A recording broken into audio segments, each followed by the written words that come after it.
Salut les gars, salut à tous. Salut à tous. Confirmez-nous que vous nous entendez bien, que vous nous voyez bien. Michael est de retour. Ça y Acclamez le est, roi. ça y est, ça y est. Salut Bisca, salut Walla, salut Cosmos, salut Mathieu, salut Rodney, salut Sanch, Marco, Martin, Jay, salut à tous les gars. Salut Gros Porc, super nom.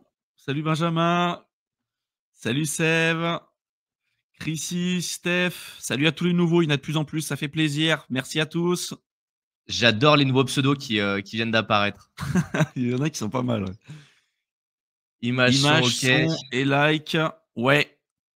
Les autres, confirmez-nous que c'est bon pour vous. La régie, son, image et like, OK pour Benjamin aussi. Mathieu qui nous dit que le son est parfait pour lui. Image et son pour Dobus, c'est nickel. Les autres, confirmez-nous que c'est bon pour vous aussi, avant qu'on commence et qu'on ne parle pas dans le vide pour rien. Martin qui me dit: «J'ai cru que Mick était comme la charte de l'éther à plat», mais jamais, jamais. J'étais juste parti en vacances.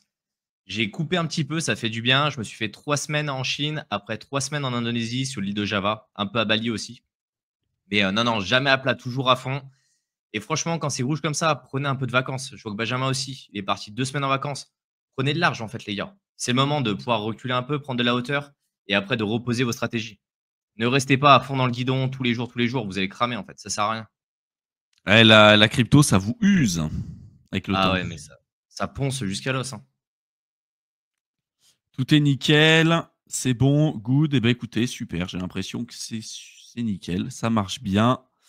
Et donc pour info, c'est vrai que jusqu'à présent, ces derniers temps, Michael, vous n'aviez pas eu trop l'occasion de le voir parce qu'il y a aussi pas mal de choses qu'il faisait en arrière-plan. Donc on a décidé de se splitter aussi pour éviter pas qu'on soit tous les deux à faire la même chose, d'accord.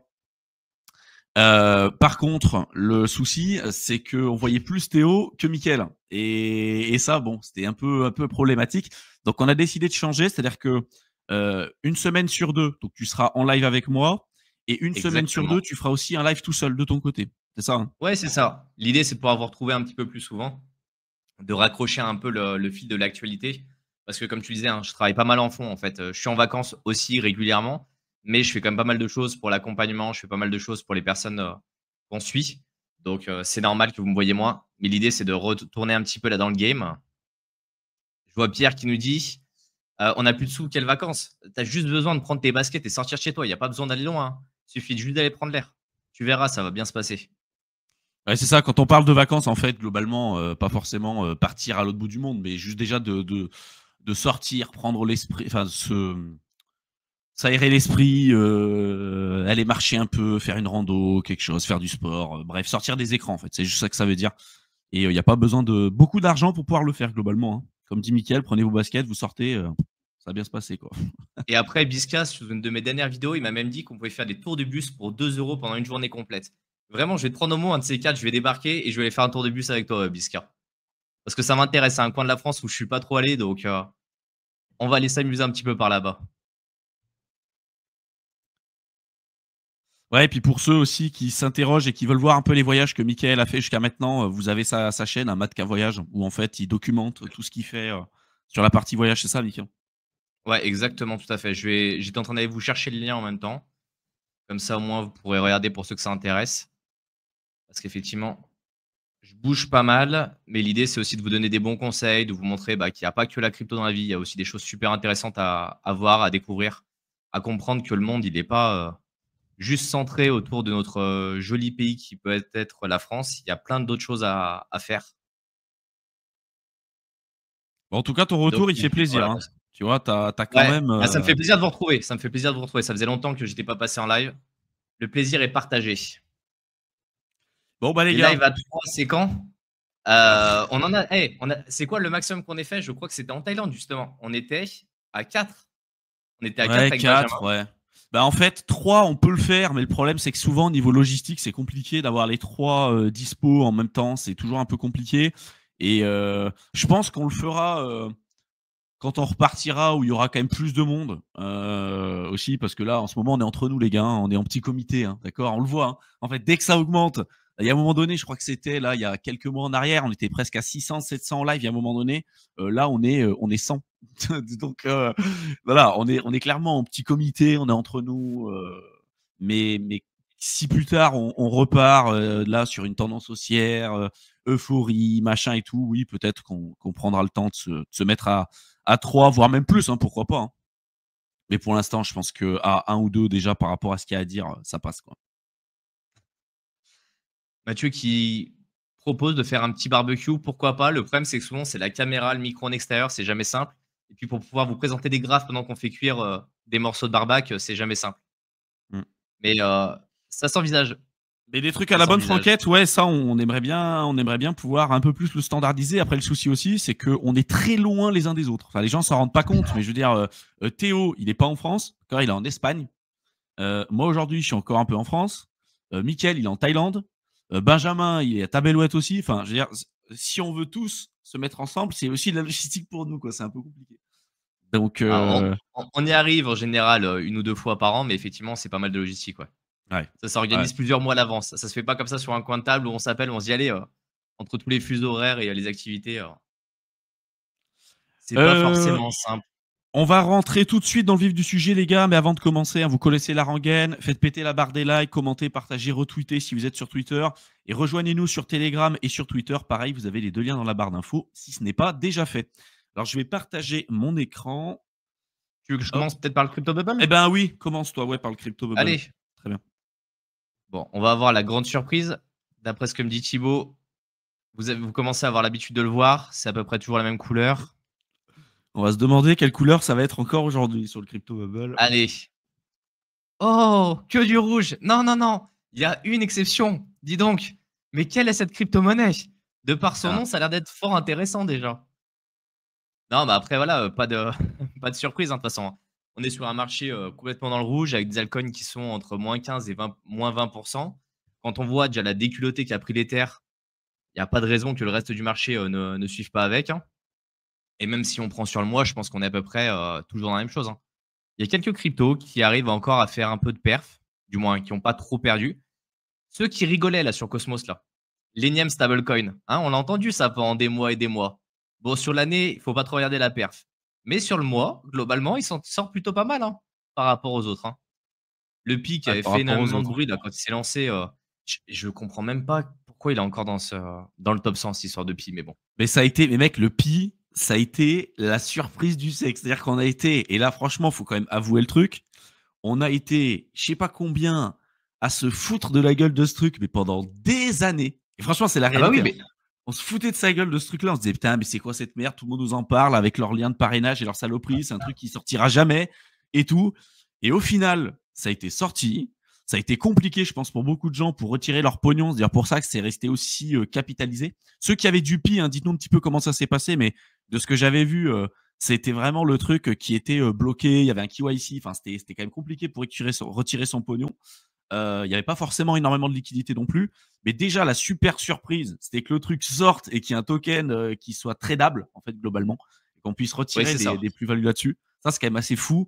Et que ça soit resté capitalisé aussi longtemps. Parce que c'est quand même quelque chose qu'on entend parler depuis 2018, quand même, depuis qu'on a lancé la chaîne.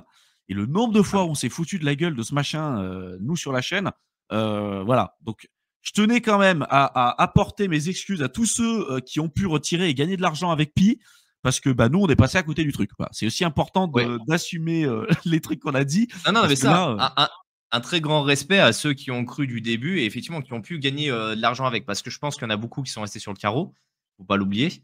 Mais ceux qui ont pu retirer des gains sans arnaquer de personne, hein, je dis bien sans avoir arnaqué quelqu'un, parce que quand on voyait le nombre de liens d'affiliation qui fleurissaient sur le web, on peut se poser des questions. Bah, franchement, bien joué à vous parce que je pense que des coups comme ça, il y en a pas 150. Après, non. le nombre de saletés qui tournent et qui sont partis au tapis, plus rapidement que le nom est paru sur internet, il y en a aussi un grand nombre, hein. Bizarrement, on n'a plus entendu parler après l'airdrop de Hamster Combat. Je sais pas si tu te souviens du fameux Tap Mais to si, Earn. si, il y a eu une 2e vague. Mais si, il y a eu une 2e vague. Ouais, Ah, il y alors a le une deuxième token, vague aussi. il s'est fait ramasser et après ils étaient en train de promouvoir une 2e vague. Mais bien sûr, attends, le Ponzi, il faut le faire tourner jusqu'au bout du truc, hein.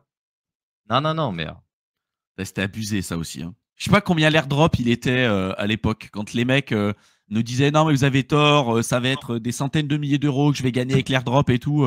Et au final, je crois que ça a été quelques centimes, comme à chaque fois. Bon. Donc ceux pareils qui ont participé à l'airdrop de Hamster Combat, dites-nous combien vous avez récupéré globalement. J'ai hâte de voir si c'est le même niveau qu'Hyper Liquid, tu vois, en termes de rendement et tout. Mais à Non, mon avis, mais ne serait-ce qu'il y en a eu d'autres, des airdrops où il y a eu quand même des fonds qui étaient quand même pas moches. En général, c'est quoi? C'est une cinquantaine de dollars et une centaine de dollars qui sont toujours bons à prendre. Il y en avait eu un, bah si, c'est Arbitrum qui avait quand même bien dispatché, hein. De mémoire, c'était aux alentours des 2 000 à 3 000 dollars par tête si tu avais fait pas mal de quêtes et autres. Donc, c'était pas négligeable. Non, après, Cake s'en sort plutôt pas trop mal, mais je pense que ça, on le verra dans le rapport de Binance. et même le On voit BNB, qu'ils ouais. Le BNB ouais, globalement s'en sort très bien. bah ouais, exactement. Alors qu'il n'y a pas forcément de bonnes news, il n'y a pas forcément de mauvaises news, mais l'écosystème s'en sort plutôt bien. Après, je crois que j'ai vu passer une news sur le fait qu'il y a eu une histoire avec à un moment du zéro fee sur les frais de trading. Je sais plus si c'est eux ou pas, mais je crois qu'ils ont attiré comme ça des utilisateurs pendant une courte période pour arriver à les maintenir et apporter de la liquidité. Juste confirmez-moi si c'est bien PancakeSwap. Je suis plus sûr, mais je crois avoir vu passer une news il y a de ça 1 ou 2 semaines. Le token Trump qui a pris une belle de culottée, quand même, hein. Il faut en parler des meme coins qui sont quand même bien ramassés. Tu vois, Et après, bah, du le Trump, reste du marché, la hein. charte du Trump sur l'année, si on Je peut mettre. Je sais pas si on peut le mettre. Si, voilà, on peut le mettre sur l'année. Mais non, mais parce qu'il Bah, a. ça Ouais, fait son pic ouais, c'est ça. quelques jours après la sortie et là, ça fait que descendre. Ça fait que descendre. Bah, t'as En même même pas temps, la il a mèche, tout parce que la liquidé. mèche a été montée à 75 dollars. Elle était montée à 75. Ouais, bah, après là, c'est les graphiques sur CryptoBubble. Je pense qu'on peut avoir, si on va sur CoinMarketCap. Et tu vois, le Trump, c'était ce que je disais, moi, sur le live au moment où c'était sorti. Ça a été un peu mon regret de l'année 2025, tu vois, le Trump. Parce que je l'ai vu 5 minutes après que Trump ait tweeté le truc. Et je me suis dit, c'est un putain de scam. J'y vais pas dessus, c'est un scam, j'y vais pas. Et le truc, il était à, je sais plus, 28 centimes, 28, 30 centimes, je sais plus, mais c'était beaucoup moins d'1 dollar. Et puis, bah, forcément, au moment quand c'est sorti le truc, je me suis dit, c'est un scam, je rentre pas dessus, c'est trop cher, même à 28 centimes. Et après, il est monté à 75, je me suis dit, c'est un scam. Il est monté à 5 dollars, je me suis dit, c'est un scam. Il est monté à 10, il est monté à 20, il est monté à 30. Et là, je me suis dit, mais t'es vraiment le dernier des connards, c'est pas possible, tu vois. Et en fait, Bah, je me suis dit que, et tu me diras ton avis là-dessus, mais si tu essayes de rationaliser tout ce qui se passe en crypto, de toute façon, tout sera trop cher, surtout dans la partie Memecoin. Et que je pense qu'avoir une partie, pas forcément ultra importante sur le portefeuille, tu vois, mais une partie d'e-gen, où tu te dis, en fait, il y a un truc qui sort, je rentre dessus, je me pose pas la question sur la partie rationnelle, tu vois, fondamentale et tout, parce que de toute façon, tu le fais pas pour ça. Et ça peut être 1%, 2% de ton portefeuille, où en fait, dès qu'il y a un truc comme ça, une opportunité comme celle du Trump, ou peu importe, hein, et si tu as l'occasion de le faire, bah, et que ça t'amuse, fais-le. Parce que peut-être que ça peut te permettre d'obtenir, tu vois, quelque chose d'intéressant sans pour autant faire des gros all-in et tout. Parce que moi, tu vois, là, c'est typiquement un truc, même aujourd'hui à 7 balles, je serais très largement au-dessus du prix de revient auquel j'aurais pu avoir accès au début si j'avais pas fait le con. Et sur une truc où ça pourrait marcher, tu en as évidemment des dizaines, voire des centaines de milliers où tu restes sur le carreau. Mais tu vois, la partie DGen, en fait, je pense qu'en crypto, on est tellement sur un écosystème spécial que si tu essayes de tout rationaliser, en fait, tu considéreras que tout est trop cher et ça augmente tellement vite trop fort. Comme le brocoli, tu vois, le brocoli avec le chien de Sizi.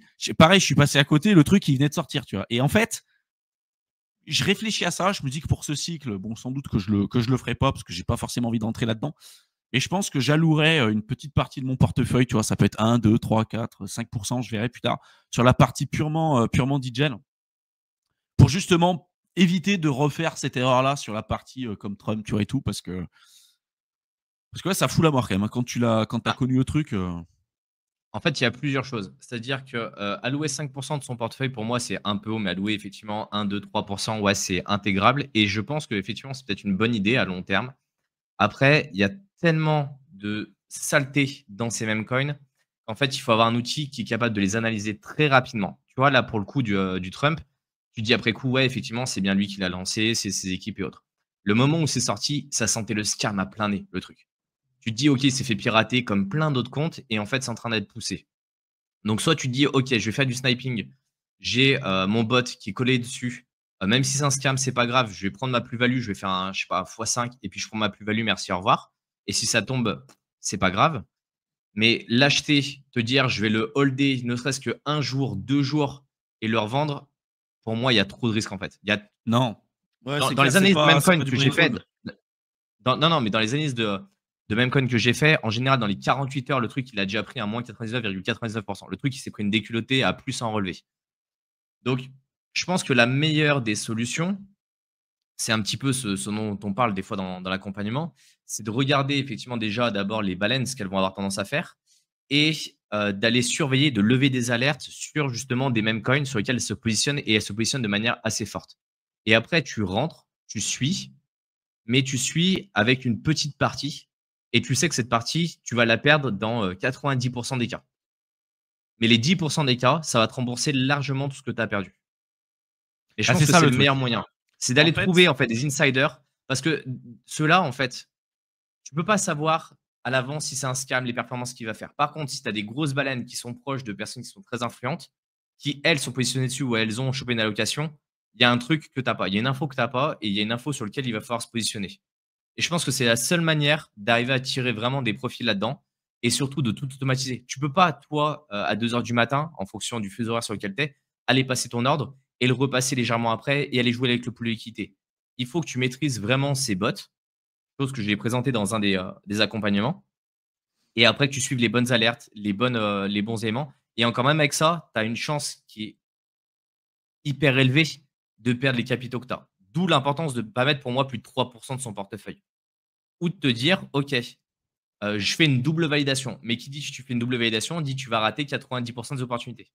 C'est là où c'est compliqué, en fait, de mettre le curseur. Soit tu full automatises et tu es prêt à te prendre des culottés sur des culottés, soit tu mets un garde-fou, mais c'est-à-dire qu'il faut que tu sois en permanence, dès que tu reçois une alerte, à contre-vérifier et cette contre-vérification, elle peut te faire perdre le temps, en fait.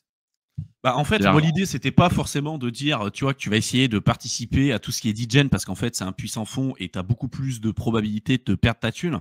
Mais je me dis, tu vois, l'exemple du Trump, c'est quand même un cas très particulier dans le sens où tu as quand même le président de la plus forte puissance du monde qui lance un même coin. Combien de fois ça arrive dans toute l'histoire de l'humanité, de la crypto ou ce que tu veux, c'est quand même très rare.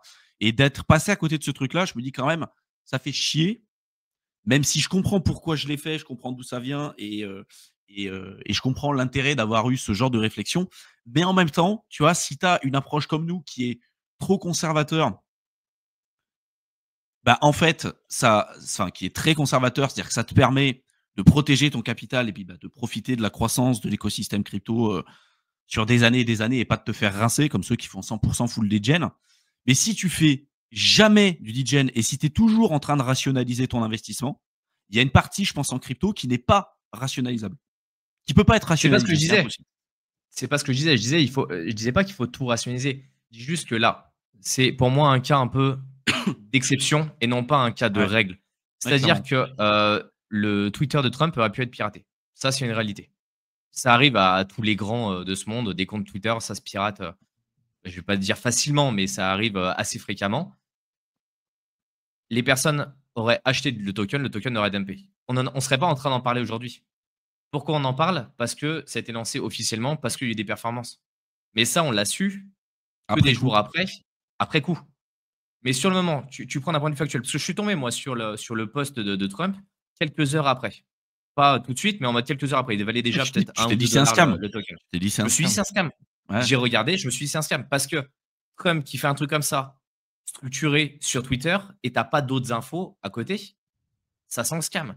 Tu vas voir le site, un site monté hyper rapidement avec 3-4 infos qui se courent après, ça sent scam. Tous les endroits où tu vois ça, c'est des scams et il y a l'exception. Donc ça, moi, je suis plus à regarder vraiment les insiders et à me dire: «OK, si je veux aller sur ce terrain-là, je prends le temps» ou au contraire, je prends des meme coins qui sont là depuis assez longtemps. Ça ne garantit pas des performances, mais tu te mets sur du Dodge, bah, globalement, il est là depuis déjà un certain nombre d'années et c'est le seul qui est arrivé à retrouver, ses sommets. Mm. Tu En vois, fait, tu vois, soit tu te la dis: «OK, réflexion, c'était vraiment, tu vois, sur la partie, et j'aurais bien, c'est pour ça que je te posais la question, c'était, tu vois, on a toujours été contre sur la chaîne en disant, la partie d'hygiène, faut éviter, machin et tout, parce que très souvent, en fait, les gens ont pas de patrimoine, ont pas de capital, et le peu qu'ils ont, ils la foutent full d'hygiène. Mais si tu as déjà un certain capital, un certain patrimoine et que tu veux t'éclater un peu et éviter de repasser à côté, comme ce que moi j'ai pu faire, par exemple, avec le côté Trump, même si on sait que c'est une minorité de cas, je pense que c'est un passage obligé. Je pense que tu ne peux pas tout rationaliser, tu vois. Et je pense que, comme le Fartcoin, tu vois, tu prends le Fartcoin, tu prends le Dogwiz, tu prends plein de trucs comme ça. En fait, ça a été des top performers. Alors, la probabilité que tu tombes sur ces top performers, elle est proche de zéro, hein, d'accord. Mais en fait, quand je parle de partie DGen, tu vois, c'est aussi t'exposer à des, aussi à des mêmes coins qui sont pas forcément avec un historique et un antécédent aussi important que le Doge, tu vois. Et je pense que Mmh. ça, si tu veux essayer de le rationaliser, de comprendre le fondamental, le machin, tu n'y arriveras jamais et tu arriveras toujours trop tard. C'est impossible, tu vois. Et Ah, je mais pense qu'il y a une partie rapide. combien de personnes dans la communauté ont la capacité à prendre la décision rapidement et une décision rationnelle, justement sur l'achat d'un meme coin qui vient de sortir? Là, on parle Personne. de Non, mais très peu, très, très peu. 0,1. On parle de 0,1 de notre communauté. Donc en fait, dans la très, très grosse majorité des cas, il faut que les gens restent éloignés de ce secteur-là. C'est clair. Après, pour des personnes qui ont déjà plusieurs années de bouteille dans le secteur, qui maîtrisent, qui savent analyser une communauté, qui savent connaître la valeur d'une communauté derrière un meme coin, qui savent suivre des insiders, oui, il y a des opportunités à se faire. Mais c'est le 0,1%, voire même 0,01% de la communauté. Et c'est pour ça qu'il faut qu'on garde quand même un discours pour moi qui reste assez générique pour un maximum de monde. Mais il ne faut pas non plus rester fermé. C'est-à-dire que oui, pour les personnes qui sont très expérimentées, il y a des opportunités, il y a des coups à faire. Mais un débutant n'a rien à faire dans ce secteur-là. Il va juste se faire rug, en fait. Ah oui, c'est clair. Non, mais Parce c'est clair. voilà. Donc en fait, il faut garder moi je pense qu'il faut absolument garder ce discours-là et que les personnes gardent en tête ce discours-là. Ouais, c'est pour ça, hein, les gars, hein, ce qu'on dit là, c'est pas de dire faut que vous fassiez du DJing et tout, d'accord. C'est une réflexion qu'on partage aussi avec vous. Comme ça, on en parlait aussi en off avec Théo. Et voilà, on est toujours en train aussi de mûrir notre approche parce que le marché aussi change et évolue. Donc, c'est important de remettre à jour aussi ce genre de choses. Mais c'est pas du tout une incitation en vous disant faut investir sur des mêmes coins et tout, parce que regardez, hein, regardez là le super cycle des mêmes coins, les agents IA et tout, on n'en entend plus parler, hein, d'accord, hein. Les NFT de 2021 aussi, c'était pareil, hein. Regardez, ceux, là, ils sont en train de bouffer les pissenlits par la racine, les mecs, mais ça fait des années, hein, d'accord, hein. Ceux qui disaient les blue chip NFT et tout, même les blue Ah, chip, hein, ils ont d'accord. perdu pas mal de valeur. Après, ceux qui ont suivi les tendances, c'est un peu comme les meme coins. Ceux qui ont suivi les tendances sont arrivés à faire des achats-reventes qui étaient plutôt intéressants. Il y avait quelques NFT qui donnaient des droits d'accès. En fait, c'est là où il y a différents aussi catégories de NFT dont j'en parle dans mon livre que j'ai écrit il y a déjà ça quelques années aussi. Les NFT qui donnent des accès à certaines plateformes, ça peut être intéressant. C'est-à-dire que, tu le payes, je sais pas, 1 200 ou 3 000 $. Si tu as un accès à vie à la plateforme et que l'abonnement te coûte, 300 $ par mois, bah, en fait, tu l'as vite rentabilisé. Ça dépend. Effectivement, les PFP, oui, ils se sont pris une grosse claque dans la tête parce qu'ils ont pas lieu d'être. Tout ce qui était lié à la GameFi, de toute façon, la GameFi ne fonctionne pas encore, donc ça s'est pris une grosse claque et les seuls qui maintiennent, on va dire, un certain prix et qui se maintiennent dans le temps, c'est ceux qui ont une vraie utilité. Ce qui est une infime partie, hein, des NFT, hein, qu'on l'entende bien. Mm. Comme dit Shaft, la crypto en général, c'est un piège de cupidité et de peur aussi, en fait. C'est toujours les deux extrêmes, hein. En ce moment, c'est pas la cupidité, hein. Là, en ce moment, c'est plutôt l'inverse, tu vois. Mais c'est normal. Voilà, c'est dans les extrêmes aussi qu'il y a les meilleures opportunités. Faut toujours essayer de faire l'inverse. Et en ce moment, on va en parler, hein. Mais en ce moment, c'est plutôt la peur et la crainte, hein, qui chope le marché là, à l'heure actuelle. Tiens, je vais